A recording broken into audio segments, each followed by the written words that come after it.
नमस्कार, मी डॉक्टर रणजित आपलं सर्वांचं स्वागत करतो. ह्या आपल्या एपिसोड नंबर 3 मध्ये आपण 2 दिवसापूर्वी चार्ट सीरीज ज्याच्यामधनं आपण बेसिक्स टू ॲडव्हान्स जे आहे त्याच्याबद्दल माहिती घेणार आहोत.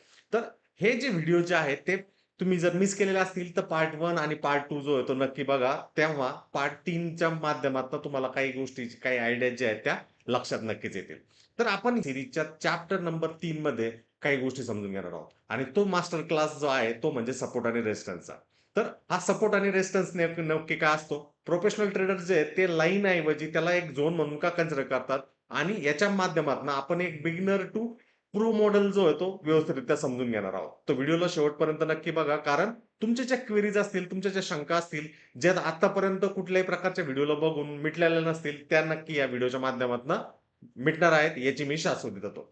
चला, तुम्ही कधी अनुभव घेतलेला आहे की बाबांनो, तुम्ही स्टॉक घेताय, प्राइस पर्टिक्युलर वरती वरती जाताना दिसते, तुम्हाला ऍज अ रिटेल ट्रेडर म्हणून वाटतंय अरे प्राइस जी आहे ना आता वरती चालली, चल मी एंट्री घेतो. आणि तुम्ही जशी एंट्री घेताय त्यानंतर किंमत प्राइस जी आहे ती खालच्या बाजूला आपल्याला येताना तिथं दिसते. मग हे असं का होतं बरं? याच्या उलट प्रोफेशनल ट्रेडर काय करतो? प्रोफेशनल ट्रेडर जो आहे किमतीला वरती जाऊन देतो, परंतु तो एक झोन जो आहे तो अधोरेखित करतो, त्याला डिक्टेट करतो आणि त्याच्या माध्यमातून जो आहे तो त्याला टार्गेट करण्याचा प्रयत्न करतो त्या झोनच्या आसपास. त्याची एंट्री कशा पद्धतीने होऊ शकते त्याच्याबद्दल प्रोबेबिलिटीनुसार जो आहे तो आरेखन किंवा प्लॅनिंग जे आहे ते करत बसतो. मग याच्यामध्ये सगळ्यात महत्वाचा मुद्दा जो ठरतो तो म्हणजे त्याची प्लॅनिंग. आणि प्लॅनिंग बरोबर संयम, पेशन्स सुद्धा ठेवणं गरजेचं आहे. आणि ह्या बाबतीत जे आपले रिटेल ट्रेडर जे आहेत ते मात खातात, कारण त्यांच्याकडे संयमच नसतो. कुठल्याही प्रकारचा ट्रेड प्लॅनच्या बाबतीत जे आहे एक अंडरस्टँडिंग नसते आणि त्यामध्ये त्याची एंट्री जी आहे ती हायर प्राइसला होते आणि मार्केट जे आहे त्याला काढून नंतर यू टर्न घेऊन जे आहे ते रिव्हर्सल घेतो आणि त्यामुळं प्रत्येक जण म्हणतो अरे माझा स्टॉप लॉस हिट झाल्यानंतरच मार्केट जे आहे ते वरच्या बाजूला का गेलंय. मग हे जे घाबरण्याची जी कला जी रिटेल ट्रेडर जे आहे आणि प्रोफेशनल ट्रेडर जे संयम आणि एकदम कडवट सिच्युएशन्स मध्ये सुद्धा ते व्यवस्थितरित्या त्याला कंट्रोल करू शकतात. हे कसं होतं बरं? ते म्हणजे सपोर्ट आणि रेजिस्टन्सच्या बाबतीत. मग आता आपण ह्या व्हिडिओच्या माध्यमातून समजून घेऊया की हा सपोर्ट आणि रेजिस्टन्स जो आहे तो एक लाईन नाहीये, हा एक झोन आहे. आणि प्रोफेशनल फॅक्टर जो आहे तो म्हणजे काय? पाठीमागील भागाची उलजाळणी. पाठीमागील व्हिडिओमध्ये चॅप्टर नंबर 2 मध्ये आपण higher lows, lower highs, higher lows, आता आपण त्याच स्ट्रक्चर मधील सर्वात महत्वाचा पार्ट शिकणार आहोत, तो म्हणजे काय? सपोर्ट आणि रेजिस्टन्स. चला तर मग सुरू करूया. सपोर्ट म्हणजे काय? सपोर्ट म्हणजे एक जादूची लाईन नाहीये, तर तो एक झोन आहे. सपोर्ट म्हणजे जिथं खरेदीदारांची ट्रेडर जो आहे ना एक लाईन काढतो आणि त्या लाईनलाच तो म्हणतो हा एक सप्लाय झोन आहे. ह्याऐवजी इथं जर प्रोफेशनल ट्रेडर असेल तर तो प्रोफेशनल ट्रेडर काय करतो माहितीये, तो एका झोनला हायलाइट करतो. म्हणजे त्याची फक्त एक रेषा नसते, तो एक प्राइसची रेंज पकडतो आणि त्यामध्ये तो कन्सिडरेशन करतो की ह्या पर्टिक्युलर रेंजमध्ये जेव्हा केव्हा प्राइस येईल त्यावेळेस त्याच्यासाठी काय राहणार आहे, तो सप्लाय किंवा रेजिस्टन्स झोन म्हणून तिथं काम करेल. हा एक बेसिक फरक तिथं असतो. याच्या उलट जर खालच्या बाजूला जर आपल्याला बघायचं जर झालं, that is the simple thing. सपोर्टच्या बाबतीत तर सपोर्टच्या बाबतीत रिटेल ट्रेडर म्हणाला अरे हा एक माझा सपोर्ट आहे, बट त्याऐवजी प्रोफेशनल ट्रेडर असेल तर तो डबल कन्फर्मेशनच्या हिशोबाने अशा पद्धतीने चॅनल घेईल आणि मग त्याला तो ऍज अ सपोर्ट म्हणून तो कन्सिडर करतो. मग जनरली जे नॉर्मल नवशिके बिगिनर ट्रेडर सारखं एक सिंगल लाईन म्हणजेच तो एक सपोर्ट झोन आहे, सिंगल लाईन म्हणजेच एक सप्लाय झोन आहे. त्याऐवजी त्या पर्टिक्युलर रेंजला जर तुम्ही कन्सिडर केलं तर तुमची अॅक्युरसी जी आहे ती वाढण्याची शक्यता जी आहे ती सगळ्यात जास्त होताना तिथे दिसते. याकडे जर फोकस केलं तर मार्केटमध्ये तुम्ही जास्तीत जास्त टिकू शकता. पटलं तर आपण सपोर्ट असं म्हणतो. तर सायकोलॉजी काय? याच्यामध्ये सायकोलॉजिकल आस्पेक्ट बघणं सगळ्यात महत्वाचं आहे. रिटेल ट्रेडर विचार काय करतो? प्राइस स्वस्त झालेला आहे. इन्स्टिट्यूशन विचार करते आमचा अॅक्युमुलेशन एरिया जो आहे तो आलेला आहे आणि त्या अॅक्युमुलेशन एरियामध्ये आम्हाला त्या किमतीला एक चांगल्या पद्धतीने खरेदी करण्याची संधी जी आहे ते भेटत आहेत, म्हणून तो त्यांच्यासाठी अॅक्युमुलेशन एरिया ठरतो. मला असं वाटतं ह्या सेक्शन मधनं तुम्हाला सपोर्ट नेमकं नक्की काय असतो हे नक्की लक्षात आला असेल तर येस म्हणून व्हिडिओच्या कमेंट बॉक्समध्ये कमेंट करा. आता दुसऱ्या पार्टकडे जाऊया, तो म्हणजे रेजिस्टन्स म्हणजे काय? रेजिस्टन्स म्हणजे जिथं सेलर जे आहेत ते पुन्हा अग्रेसिव्हली ऍक्ट होण्याची शक्यता असते, ज्याला सप्लाय झोन. तर सप्लाय झोन म्हणजे काय? सप्लाय झोन म्हणजे एकाच झोनच्या आसपास एकाच रेंजच्या आसपास बार बार किंमत जी आहे ती खालच्या बाजूला आपल्याला अशा पद्धतीने येताना तिथे दिसते आणि या सप्लाय झोनच्या आसपासच इन्स्टिट्यूशन जे रिटेलर ट्रॅप करतात. आता इथं बघा, इथं हा एक सप्लाय झोन झाला, पहिला रिजेक्शन जो होतो झाला, तरी सुद्धा जे कुठले सेलर आले होते त्यांना काढण्यासाठी इन्स्टिट्यूशन जे आहे पहिला अटेम्प्ट करते, पुन्हा दुसरा अटेम्प्ट करते आणि तिकडनं एक क्लीन डीप करेक्शन जे ते स्टार्ट होतं. आता मी तुम्हाला ते कशा पद्धतीने होतं ते दाखवतो. इथं हा सप्लाय झोन आहे. या सप्लाय झोनच्या आसपास त्यांनी वीक केली होती. नेक्स्ट अटेम्प्ट त्यांनी केला, पुन्हा एक करेक्शन अपोजिंग डिमांड झोनला प्राइसने टॅप केलं. पुन्हा एकदा या सप्लाय झोनच्या आसपास जी ती प्राइस जाण्याचा प्रयत्न तिथं करते आणि त्यानंतर एक ब्रुटल करेक्शन जे आहे ते आपल्याला त्या पर्टिक्युलर केसमध्ये तिथं होताना तिथे दिसतं. म्हणून या छोट्याशा गोष्टीकडे लक्ष ठेवणं गरजेचं आहे. बघा इथं प्राइस वरच्या बाजूला एकदम स्ट्रॉंग पद्धतीने गेली, जे की प्रिव्हियस रेजिस्टन्सच्या वरती होतं. याच्यामुळे रिटेल ट्रेडरला असं वाटतं, अरे हे जे आहे एक क्लीन ब्रेकआउट जे इथे झालंय, क्लीन ब्रेकआउट झालंय म्हणजे ते काय खरेदी करण्याचा प्रयत्न करतात आणि इथं ट्रॅप होतात. ट्रॅप झाल्यानंतर प्राइस जी ती खाली येते, त्यांना फक्त एकच अपेक्षा राहते, प्राइस जी आहे ह्या झोनच्या आसपास जी ती गेली पाहिजे. इथं ऍक्टिव्हिटी जर बघितली एकदम टेपिड किंवा साइडवेज काइंड ऑफ ऍक्टिव्हिटी, परंतु पुन्हा ज्यावेळेस प्राइस ह्या झोनच्या आसपास येते, पुन्हा असं काही बाकीच्या लोकांना वाटतं अरे अगेन ब्रेकआउट होतोय, परंतु त्यावेळेस मार्केट जे मोस्टली लोकांना ट्रॅप करून खालच्या बाजूला येण्यासाठी तिथं तयार झालेलं असतं. आणि हीच गोष्ट आपल्याला इथं दिसते, म्हणजे सप्लाय झोन जे आहे ते ओव्हरलॅपिंग पद्धतीने पण होतात. या सप्लाय झोनच्या वरती जर हा जर पूर्ण ट्रॅप जर होता, तर त्यानंतर आपल्याला हा नवीन ट्रॅप तिथं होताना दिसला आणि प्राइस जी तिकडनं खालच्या बाजूला प्लंज तिथं होताना तिथं दिसते. हे एक महत्वाचं रिझन असतं. 5वा चॅप्टर जो आहे तो म्हणजे सपोर्ट रेजिस्टन्स काढण्याच्या प्रोफेशनल पद्धती काय. तर मेथड पहिली काय आहे, त्याच्यामध्ये स्विंग हाईज आणि स्विंग लोजला आपण व्यवस्थितरित्या कनेक्ट जर केलं तर त्या माध्यमातून आपण सपोर्ट आणि रेजिस्टन्स जे आहे ते काढू शकतो. रेजिस्टन्स काढण्याकरता पहिली जी मेथड आहे म्हणजे ती स्विंग लोज आणि स्विंग हाईज. ही जी आहे ती 3 कॅन्डल्स पासून बनते. तर याच्यामध्ये आपण जर ह्या पर्टिक्युलर पॉइंटला जर बघितलं तर इथं बघा candle number 1, candle number 2, candle number 3. आता हे कॅन्डल नंबर 1, कॅन्डल नंबर 2 आणि कॅन्डल नंबर 3 मध्ये काय बदल आहे तो आपण बघूया.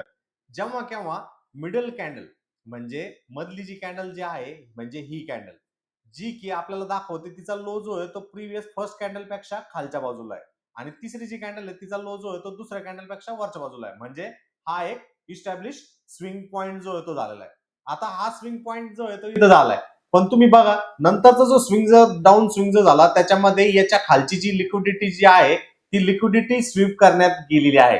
म्हणून ही गोष्ट सुद्धा लक्षात ठेवणं गरजेचं आहे. पण तत्पूर्वी ऍज अ बिगिनर म्हणून आपल्याला हा स्विंग पॉइंट जो आहे तो बघणं गरजेचं आहे. म्हणजे आपल्याला तो एक इस्टॅब्लिश डिमांड झोन जो आहे तो तयार होतोय याच्याबद्दलची आपल्याला आयडिया जी ती येताना दिसते. याच्या उलट सेम वे अपोजिट साईडला बघूया. अपोजिट साईडला जर आपल्याला स्विंग जर शोधायचा आहे तर त्या केसमध्ये 3 कॅन्डल जे आहेत ते पुन्हा गरजेचे आहेत. आता तुम्ही म्हणाल हा तो स्विंग पॉइंट होऊ शकतो का? नाही, कारण इथल्या मिडल पॉइंट कॅन्डलचा हाय जो आहे तो थर्ड कॅन्डलच्या वरती नाहीये, थर्ड कॅन्डलचा हाय वरती. इथं तर 2च कॅन्डल आहे, इथं 3 कॅन्डलचा कॉम्बिनेशन नाहीये. इथं जर तुम्ही जर बघितलं तर तुम्हाला इथं लक्षात येऊन जाईल की हा एक एक्झॅक्ट स्विंग पॉइंट आहे ज्याच्यामध्ये कॅन्डल नंबर 1, कॅन्डल नंबर 2 आणि ही कॅन्डल नंबर 3 आहे. 2 कॅन्डलचा हाय जो आहे तर 3 कॅन्डलच्या हाय पेक्षा वरच्या बाजूला आहे. म्हणजे हा एक एक्झॅक्टली स्विंग पॉइंट आहे. ही गोष्ट जी आहे एकदम सिंपल आहे. याच्या बाबतीत जे आहे तुम्ही प्रॅक्टिस करणं सगळ्यात महत्वाचं आहे. म्हणजे आपल्याला 2 स्विंग पॉइंट भेटले, ते कुठले? हा पहिला अप स्विंग पॉइंट आणि हा जो आहे तो खालचा डाऊन स्विंग पॉइंट. याला आपण टार्गेट करणं सगळ्यात महत्वाचं आहे आणि हे सपोर्ट रेजिस्टन्स मध्ये अतिशय महत्वाचा रोल आपल्याला तिथं प्ले. दुसरी मेथड म्हणजे काय, रिपीटेड रिजेक्शन्स. जिथनं एकाच किमतीपासून प्राइस जर पुन्हा पुन्हा जर रिजेक्ट होत असेल त्या केसमध्ये जे आहे ते रिपीटेड रिजेक्शनच्या केसमधनं आपण सपोर्ट आणि रेजिस्टन्स जे रेजिस्टन्स मधली दुसरी जी मेथड आहे ती म्हणजे रिपीटेड रिजेक्शन. रिपीटेड रिजेक्शन म्हणजे एका लेवल पासनं एका पॉइंट पासनं पुन्हा पुन्हा प्राइसचं रिजेक्शन होणं. जसं ह्या चार्ट मध्ये आपल्याला इथं बॉटमला दिसतंय या पर्टिक्युलर झोन पासनं प्राइस जी आहे ती वरच्या बाजूला जाते, पुन्हा एकदा टॅप केल्यानंतर वरच्या बाजूला जाते, पुन्हा एकदा टॅप केल्यानंतर वरच्या बाजूला जाते. म्हणजे हा एक रिपीटेड सिंगल पॉइंट रिजेक्शनचा झोन आहे, लेवल आहे आणि त्या झोनच्या आसपासपासूनच प्राइस आपल्याला वरच्या बाजूला दिसते. दुसऱ्या बाजूला जर आपण जर गेलं तर इथं चेक करा. इथं तुम्हाला लक्षात येऊन जाईल की हा एक रिपीटेड पॉइंट आहे. म्हणजे पहिल्या अटेम्प्टला प्राइस जी ती खाली गेली होती, सेकंड अटेम्प्टला त्याच पॉइंटला आल्यानंतर पुन्हा प्राइस आपल्याला खाली जाताना दिसते आणि थर्ड अटेम्प्टला ज्यावेळेस प्राइस येते त्यावेळेस त्याच्यामध्ये विकनेस दिसतो. म्हणजे हा एक रेजिस्टन्सचा रिपीटेड सिंगल पॉइंट झाला आणि हा खालच्या बाजूला हा सपोर्टचा रिपीटेड सिंगल पॉइंट डिमांड किंवा सपोर्ट झाला असं मानता येतं. व्हॉल्यूम क्लस्टरच्या माध्यमातून मी ऑलरेडी त्याचा व्हॉल्यूम प्रोफाईलचा जो आहे तो व्हिडिओ बनवलेला आहे. तो व्हिडिओ तुम्ही जर बघितला नसेल तर आय बटन वरती क्लिक करून तो व्हिडिओ नक्की बघा. त्याचबरोबर मी तुम्हाला या व्हिडिओमध्ये सुद्धा तेच सांगतो. चौथं म्हणजे डिमांड आणि सप्लाय झोन. डिमांड आणि सप्लाय झोन एक असा झोन आहे की ज्याच्यामध्ये एका किमतीच्या आसपास हा डिमांड आणि सप्लाय झोन तुम्ही काढत नाहीये, तर एका रेंज मध्ये तुम्ही तो काढता आणि त्याच्यामध्ये तुम्हाला कळतं की डिमांड म्हणजे काय, जिथनं प्राइस जी ती यू टर्न घेते. सप्लाय म्हणजे काय, जिथनं प्राइस जी ती अप ट्रेंड मधनं डाऊन ट्रेंड मध्ये जाते.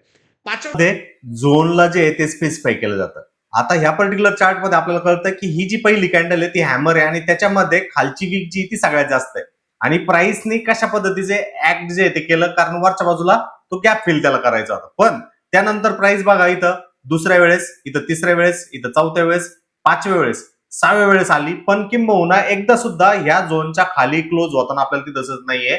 म्हणजे हा जो झोन जो आहे तो म्हणजे डिमांड किंवा सपोर्ट झोन आहे आणि ह्या डिमांड किंवा सपोर्ट झोनला नंबर ऑफ टाइम्स प्राइसने जसं जसं टॅप केलं तिकडनं प्राइसने एक चांगल्या पद्धतीची रॅली जी ती क्रिएट करताना दिसली. म्हणून झोन ज्यावेळेस आपण कन्सिडर करतो त्यावेळेस याकडे सगळ्यात जास्त लक्ष देणं गरजेचं आहे. आता वळूयात सप्लाय झोनकडे. आता इथं बघा चार्ट मध्ये तुम्हाला दिसेल सप्लाय झोन जो आहे तो कशा पद्धतीने वर्कआउट होतो. तर इथं जर बघितलं तर आपल्याला लक्षात येतंय की हा फर्स्ट अटेम्प्ट होता, इथं सेकंड अटेम्प्ट वेळेस आला, इथं थर्ड अटेम्प्ट आला, इथं तर त्याची बाउंड्री जी आहे ती एक्स्ट्रीम करून टाकली. म्हणून एका सिंगल लाईन पेक्षा तिथं एक झोन जर आपण कन्सिडर केला आणि त्या झोनच्या आसपास सेलर्स कंट्रोलमध्ये आहेत की बायर्स कंट्रोलमध्ये आहे याची जर व्यवस्थितरित्या कारणामीमासा जर केली तर त्यातनं आपल्याला एक चांगल्या प्रकारचा ट्रेडिंग ऑपॉर्च्युनिटी जी ती भेटू शकते. आणि त्यानंतर लास्ट टाइम ज्यावेळेस प्राइसने त्या झोनला टॅप केल्यानंतर एक टाईट कन्सल्टेशन नंतर एक ब्रुटल सेल ऑफ जो आहे तो जनरेट होताना दिसतो. म्हणजे हा जो झोन जो आहे तो सप्लाय झोन आहे आणि या सप्लाय झोन मधनं प्राइस जी आहे ती खालच्या बाजूला आपल्याला तिथं जाताना दिसते. आणि ही पुढची मेथड मध्ये मल्टिपल टाइम फ्रेम अनालिसिसच्या नुसार हायर टाइम फ्रेम जे आहे ते तुम्हाला सांगत असते की बाबा प्राइस साठी हा एक सप्लाय झोन आहे आणि प्राइस साठी हा एक डिमांड झोन आहे. याच्यामध्ये तुम्ही मंथली, वीकली, डेली नुसार वेगवेगळे सप्लाय आणि डिमांड झोन जे आहेत ते तुम्ही काढू शकता. पण सगळ्यात महत्वाचा हायेस्ट टाइम फ्रेमचा जो सप्लाय किंवा डिमांड झोन असणार आहे त्याला सगळ्यात जास्त वेटेज देणं हा एक महत्वाचा पॅरामीटर जो आहे तो ठरतो. आणि लोक जे आहेत ते लोएस्ट टाइम फ्रेम 5 मिनिटात काम करतायत, 3 मिनिटात करतायत, 10 मिनिटात करतायत, 15 मिनिटात करतायत, त्याला सगळ्यात जास्त वेटेज जे आहे ते करतात आणि त्याच्यामुळे त्यांचा जो प्रॉब्लेम होताना दिसतो आणि स्टॉप लॉसेस जे आहेत ते हंट आउट होताना दिसतात. रेजिस्टन्स बघताना मल्टी टाइम फ्रेम अनालिसिस ठेवणं गरजेचं आहे. जसं की तुम्हाला इथं दिसतंय हा 1 डे टाइम फ्रेम आहे, इकडे 1 आवर टाइम फ्रेम आहे, इकडे 1 वीक आहे आणि इकडे मंथली आहे. तर हायर टाइम फ्रेम पासून तुमचं अनालिसिस करणं गरजेचं आहे. जर इथं आपण ह्या मंथली टाइम फ्रेम मध्ये बघितलं तर आपल्याला कळतंय की एक पर्टिक्युलर टाइपचा हा एक सप्लाय झोन आहे आणि खालच्या बाजूला अपोजिंग डिमांड झोन तिथे आहे. परंतु त्याचबरोबर जर आणखी डिटेल पॅटर्न जर बघितलं तर हा एक प्रकारचा रायझिंग वेटचा किंवा रायझिंग चॅनलचा पॅटर्न जो आहे तो होताना दिसतो आणि तिकडनं इथं ब्रेकडाऊन तिथं होतंय. म्हणजे हा एक बेरी स्टान्स हायर टाइम फ्रेम मध्ये आपल्याला इथं जनरेट होताना तिथं दिसतोय. हायर टाइम फ्रेमचं वेटेज तेच राहतं. आता हा मंथली कडनं गेल्यानंतर वीकली टाइम फ्रेम मध्ये आल्यावर इथं आपल्याला कळेल अगेन की प्राइस जे आहे एक कंटिन्युअसली शार्प सिंगल पॉइंटच्या आसपासच जी ती रिजेक्शन करते. मल्टिपल म्हणजे 3 ते 4 वेळेस जी ती प्राइस रिजेक्ट आपल्याला होताना दिसते आणि खालच्या बाजूला एक लॉंगर टर्मची ट्रेंड लाईन सुद्धा जी आहे ती येताना तिथं दिसते. याचा अर्थ असा होतो की इथं लॉंगर ट्रेंडचा जो सपोर्ट किंवा डिमांड जो आहे त्या झोनला प्राइस टेस्ट केल्यानंतर जो बाउन्स जो होतोय वरच्या बाजूला रेजिस्टन्स जो होतोय कॅप होतोय. म्हणजे मंथली टाइम फ्रेम मध्ये आपल्याला जो की रायझिंग चॅनल जो होता त्या चॅनलचा ब्रेकडाऊन ज्यावेळेस होऊ राहिला त्यावेळेस ह्या वीकली टाइम फ्रेम मध्ये लक्षात येत आहे की तो ब्रेकडाऊन जो आहे हायर टाइम फ्रेम कडनं लोअर टाइम फ्रेम कडनं पॉसिबल दिशेमध्ये चाललेला आहे आणि ते एक डबल कॉन्फर्मेशन जे आहे ते आपल्याला बनताना दिसतं. याच ठिकाणी जर आपण डेली टाइम फ्रेम मध्ये त्याच प्राइस ऍक्शनला जर बघितलं तर त्याची आणखीन आयडिया जी ती आपल्याला क्लिअर होते. जसं की एक स्विंग पॉइंट जो होतो 19चा जो होता त्या हिशोबाने एक ट्रेंड लाईन निघाली जी की सपोर्टचं लाईन आपल्याला काम करताना दिसते आणि वरच्या बाजूला एक डिमांड लाईन जर बघितली तर हायर टाइम फ्रेम म्हणजे मंथली टाइम फ्रेम मध्ये आपल्याला एक चॅनल दिसत होता. वीकली टाइम फ्रेम मध्ये आपल्याला कळतं की एक लॉंगर रनची जी चॅनल लाईन जी होती ती एक कॉन्वर्ज होताना तिथे दिसते. मंथली मध्ये आपल्याला अशा पद्धतीने या चॅनलचा ब्रेकडाऊन होताना दिसतोय. वीकली मध्ये आपल्याला 4 पॉइंटचा एक रिजेक्शन पॉइंट जो होता दिसतो आणि जर आपण डेली मध्ये आलो तर हा जो पॅटर्न जो आहे तो रायझिंग वेजचा पॅटर्न होतोय. म्हणजे हा एक बेरिश पॅटर्न आहे आणि ह्या बेरिश पॅटर्नचं ब्रेकडाऊन झाल्यानंतर प्राइसने कशा पद्धतीने हॉरिझॉन्टली इथं रिटेस्ट केलं, पुन्हा एकदा इथं रिटेस्ट केल्यानंतर प्राइस जी त्याच्या डाऊन मध्ये जाताना दिसते. म्हणजेच काय, जितकं लोअर टाइम फ्रेम मध्ये तुम्ही जाणार तिथं तुमचे नॉईज जे आहे ते वाढण्याचे चान्सेस तिथं राहतील आणि त्या हिशोबाने तुम्ही त्या प्राइसच्या डायरेक्शनला जे आहे ते व्यवस्थितरित्या फोकस करू शकता. बघा याच्यामध्ये चार्टिंग टूल मध्ये तुम्हाला दिसेल की बाबा डेली टाइम फ्रेम मध्ये आपल्याला प्राइस जी आहे ती एका राइजिंग इमेज मध्ये दिसते, वीकली मध्ये सुद्धा राइजिंग इमेज मध्ये दिसते आणि मंथली मध्ये सुद्धा राइजिंग इमेज मध्ये दिसते. आणि आपल्या एंट्रीसाठी आपण आवरली टाइम फ्रेम जी ती एकदम बेस्ट पद्धतीने युटिलाइज जे ते करू शकतो. म्हणून मल्टी टाइम फ्रेम अनालिसिस जे आहे ते एक महत्वाचा रोल प्ले तिथं करतो. एक लक्षात ठेवा, जितका कमी लोअर टाइम फ्रेम तुम्ही घेणार आहे तेवढं तुम्ही लोकांची, स्मार्ट मनीची, इन्स्टिट्यूशनची लिक्विडिटी होण्याची सगळ्यात जास्त चान्सेस जे आहेत ते तिथं राहणार आहे. आता चॅप्टर नंबर 6 कडे जाऊयात, तो म्हणजे सपोर्ट रेजिस्टन्स फ्लिप. रेजिस्टन्स तुटला, तो रिटेस्ट झाला की सपोर्ट होतो. म्हणजे काय, प्राइस जे आहे त्या रेजिस्टन्सच्या खाली जर गेली आणि पुन्हा एकदा रेजिस्टन्सला टच जर झाली तर त्याला रिटेस्ट म्हणतो. म्हणजे तो रेजिस्टन्स जो आहे तो आता सपोर्ट मध्ये बदलला झालेला आहे आणि याच्यानंतर प्राइस जी आहे ती त्याच्या खालीच टिकण्याची सगळ्यात जास्त चान्सेस तिथे राहतात. याच्या उलट सपोर्टच्या केसमध्ये सपोर्ट जर तुटला आणि प्राइस वरून जाऊन पुन्हा त्याला जर रिटेस्ट जर झाली तर तो सपोर्ट ऐवजी तो आता रेजिस्टन्स मध्ये तब्दील होण्याची शक्यता तिथे झालेली असते. आणि ही गोष्ट जी आहे ती आपण लक्षात ठेवणं सगळ्यात महत्वाचं असतं. आणि यालाच टेक्निकल टर्म मध्ये रोल रिव्हर्सल मध्ये आपल्याला कळतं की स्ट्रक्चर मध्ये हा एक रेजिस्टन्स झोन आहे आणि त्या रेजिस्टन्स झोन पासून प्राइस जी ती खाली येते. सेकंड टाइम प्राइस आपल्याला तिथं त्या झोनच्या आसपास आली आणि टाइटली कन्सोलिडेट केले म्हणजे रिजेक्ट होणार आहे. नेक्स्ट अटेम्प्टला प्राइस येते, पुन्हा रिजेक्ट होते, पुन्हा रिजेक्ट होते. पण लास्ट अटेम्प्टला जी ती प्राइस काय करते, ब्रेकआउट तिथं करते. आणि इथं जेव्हा ब्रेकआउट होतो, ब्रेकआउट झाल्यानंतर प्राइस पॉसिबली रिटेस्ट ज्यावेळेस करते त्यावेळेस हा जो रेजिस्टन्स जो आहे तो सपोर्ट मध्ये आपल्याला बदल होताना तिथे दिसतो. म्हणजे एकच रेषा जी की इतिहासामध्ये किंवा पास्ट मध्ये प्राइसला ती एक रेजिस्टन्सचं काम करत होती, ती नंतर सपोर्ट मध्ये बदल होतोय, त्याला आपण रोल रिव्हर्सल असं म्हणतो. याच्यामध्ये काय झालं, ब्रेकआउट नंतर तो रेजिस्टन्स जो आहे इथं ब्रेकआउट झाल्यानंतर प्राइसने रिटेस्ट केल्यानंतर तो रेजिस्टन्स सपोर्ट मध्ये तब्दील झाला. जेव्हा केव्हा फ्युचर मध्ये प्राइस या झोनच्या आसपास जेव्हा केव्हा आले असेल तर तिने त्याला एक रोल रिव्हर्सलचा मेन रोल जो आहे तो त्याने प्ले केला असेल. तर इथं बघा, मी आता याला एक्सटेंड करतो राईट हँड साइडला म्हणजे तुमच्या लक्षात येऊन जाईल. Extend right. आणि फ्युचर मध्ये जेव्हा केव्हा ह्या झोनच्या आसपास प्राइस आली की नाही आली आय डोंट नो, बट जेव्हा केव्हा प्राइस जी त्या झोनच्या आसपास, बघा इकडं 23 मध्ये ती आली होती त्या झोनच्या आसपास आणि तिकडनं त्याने बाउन्स करून पुन्हा आपल्याला वरच्या बाजूला जी ती जाताना दिसते. याच्या उलट डिमांड जो पर्टिक्युलर रोल म्हणून प्ले करतो डिमांडचा, तो नंतर कशामध्ये तब्दील होतोय हे बघा. हा सपोर्ट आहे, प्राइस इकडनं बाउन्स केला सेकंड टाइम, इथं थर्ड टाइम, आणि जेव्हा याने ब्रेकडाऊन केलं प्रॉपरली त्याचा त्याने रिटेस्ट केला त्यावेळेस हा जो सपोर्ट जो आहे पुढील स्ट्रक्चरसाठी तो काय झाला, रेजिस्टन्सचं काम त्याने तिथं केलंय. ओके, तो स्ट्रक्चरसाठी रेजिस्टन्स झाला. मग अशा वेळेस आपण ऍज अ रिटेल ट्रेडर म्हणून एकच गोष्ट ठेवायची लक्षात, ती म्हणजे काय की याला जेव्हा केव्हा फ्युचर मध्ये प्राइस जे आहे त्या झोनच्या आसपास येईल त्यावेळेस तिथं लॉंग जाण्याचा प्रयत्न करायचा. बघा इथे लगेच प्राइस जी येते तिकडे आली आणि तिकडनं कन्सॉलिडेटेड होऊन किंवा करेक्शनच्या रॅलीमध्ये आपल्याला तिथं जाताना दिसले. याला आपण रोल रिव्हर्स, तो म्हणजे फॉल्स ब्रेकआउट. हा चॅप्टर जो आहे तो खूप इम्पॉर्टंट आहे, कारण फॉल्स ब्रेकआउट मुळे लोकांचे स्टॉप लॉसेस जे आहेत ना प्रचंड प्रमाणामध्ये हिंट आउट होताना दिसतात आणि याकडे आपण लक्ष देणं सगळ्यात महत्वाचं राहतं. किंमत ही रेजिस्टन्सच्या वरती जाते. रिटेलर जे आहे तो ब्रेकआउटच्या अँटिसिपेशन मध्ये ब्रेकआउट झालाय, प्राइस वरती गेली आहे परंतु रनिंग कॅन्डल क्लोजच झाली नाहीये, त्याच्यामध्ये तो बाय करतो. आणि इन्स्टिट्यूशन जे आहे त्यांना लिक्विडिटी भेटली म्हणून ते सेल करतात आणि मार्केट जे आहे ते खाली येतं आणि यालाच बुल ट्रॅप असं म्हणतात. याच्या उलट बिअर ट्रॅप मध्ये काय, प्राइस जी आहे एका एक्स्टॅब्लिश सपोर्टच्या खाली जाते. रिटेल ट्रेडर म्हणतो अरे ब्रेकडाऊन झाले चल मी खरेदी करतो, परंतु याच वेळेस इन्स्टिट्यूशन्सला लक्षात येतं की बाबा ही एक चिप व्हॅल्यू अलोकेशन आहे, इथं एक चिप बाय आहे, एकदम स्वस्त खरेदी आहे, ते खरेदी करतात आणि रिटेल ट्रेडर जो आहे तो त्याच्यामध्ये फसतो, ज्याला बिअर ट्रॅप असं म्हणतात. या व्हिडिओमध्ये तुम्हाला त्याचं सुद्धा एक्झाम्पल जे आहे ते बघायला मिळेल.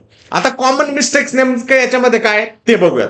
तर प्रत्येक कॅन्डल वरती लाईन न काढणे सगळ्यात महत्वाचा मुद्दा असतो. लोक जे आहेत रिटेल ट्रेडर जे आहेत प्रत्येक लाईन वरती एक लाईन, कॅन्डल वरती एक लाईन काढत असतात, खूप लेवल्स ते काढत राहतात. महत्वाचे पॉइंट जे आहेत ते स्विंग पॉइंट्स किंवा स्विंग लोज जे आहेत त्याकडे आपण फोकस करणं गरजेचं आहे. तिथं स्मार्ट मनीची, इन्स्टिट्यूशनची किंवा मार्केट मेकरची काय रिएक्शन झालेली आहे त्याकडे आपण फोकस करणं गरजेचं आहे. लोअर टाइम फ्रेमवरती ट्रेडिंग सगळ्यात महत्वाचा मुद्दा लोकांचा हा आहे की जितका कमी टाइम फ्रेम 1 मिनिट 30 सेकंड, अगदी 1 सेकंड, अगदी 3 मिनिटावरती सपोर्ट आणि रेजिस्टन्स, सप्लाय आणि डिमांड झोन्स लोक काढत असतात आणि तिथंच ते फसत असतात. जेवढा हायर टाइम फ्रेम तुम्ही ठेवणार, हायर टाइम फ्रेम अनालिसिस नुसार तुम्ही तिथं घुसणार तेवढं तुमच्यासाठी ते एकदम मदतगार असू शकतं. सगळ्यात महत्वाचा मुद्दा याच्यामध्ये व्हॉल्यूमला इग्नोर करणं. तिथं खरेदीदार आणि विक्रीदार म्हणजे बायर आणि सेलरची ऍक्टिव्हिटी काय चालली आहे व्हॉल्यूम प्रोफाईलच्या क्लस्टरच्या माध्यमातून किंवा व्हॉल्यूम इंडिकेटरच्या माध्यमातून आपल्याला लक्षात ठेवणं सगळ्यात महत्वाचं आहे. आणि जर तुम्ही त्याकडे लक्ष देऊ शकत नाही तर तो तुमच्यासाठी बुल किंवा बिअर ट्रॅपचा एक प्रॉब्लेम असू शकतो.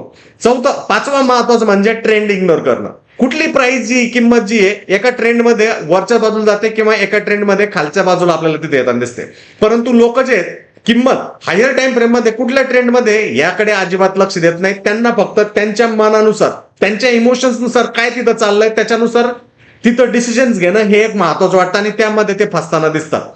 6वी महत्वाची मुद्दा जो लोक प्रत्येक जण करतो तो म्हणजे झोन ऐवजी लाईनचा वापर करणं. मी अगोदर सांगितलं जे इन्स्टिट्यूशन जे आहे ते एका किमतीला प्राइसला जे आहेत सगळं विकत नाही, ते एका झोनला जे टार्गेट करतात.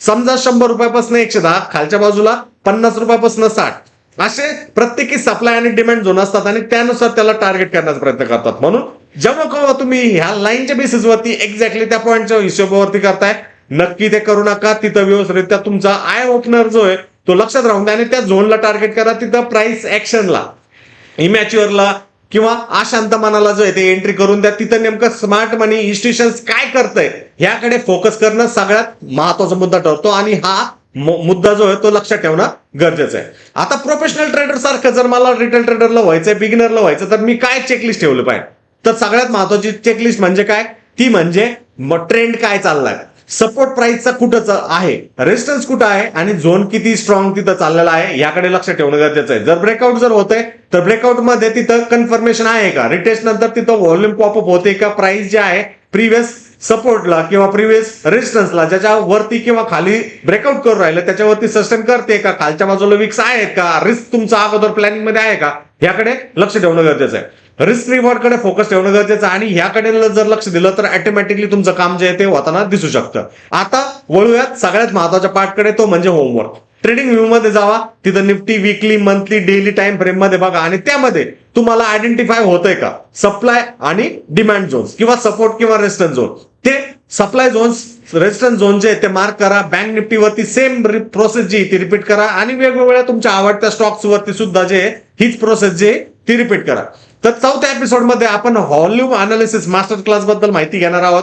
व्हॉल्यूम हे मार्केटचं हृदय असतं आणि प्राइस आणि व्हॉल्यूमला जर एकत्र केलं तर ऑटोमॅटिकली आपली अॅक्युरसी जी ती कशी हायर एंडला जाऊ शकते त्याबद्दल आपण माहिती घेणार आहोत. इन्स्टिट्यूशन्स व्हॉल्यूमला समोर ठेवून कशा पद्धतीने खरेदी करतात ते सुद्धा आपण बघणार आहोत. रिटेलर्स नेमकं कशा पद्धतीने ट्रॅप होतात त्याकडे सुद्धा आपण महत्वाच्या मुद्द्यांना हात घालणार आहोत. ह्याचबरोबर जर तुम्हाला ट्रेडिंग आणि डीमॅट खातं खोलवायचं असेल तर त्याची लिंक जी ती व्हिडिओच्या डिस्क्रिप्शन बॉक्स तसा चॅट बॉक्स मध्ये मी पिन केलेली आहे. त्या लिंक वरती क्लिक करून तुम्ही ट्रेडिंग आणि डीमॅट खातं जे आहे ते खोलू शकता. जर तुम्हाला आजपासून चार्ट वरती फक्त लाईन्स नाही तर एक प्रोफेशनल झोन दिसायला लागतील तर कमेंट मध्ये झोन मास्टर लिहा. पुढील भागात आपण व्हॉल्यूमची भाषा जी ती शिकणार आहोत आणि प्राइस तुम्हाला कुठे जायचं आहे त्याच्याबद्दल सांगते आणि व्हॉल्यूम जे ते मार्केट कोण चालवत आहे याच्याबद्दल माहिती सांगते. तो भाग जो आहे तो नक्की बघा आणि आशा आहे की तुम्ही या सिरीजला मनापासून प्रचंड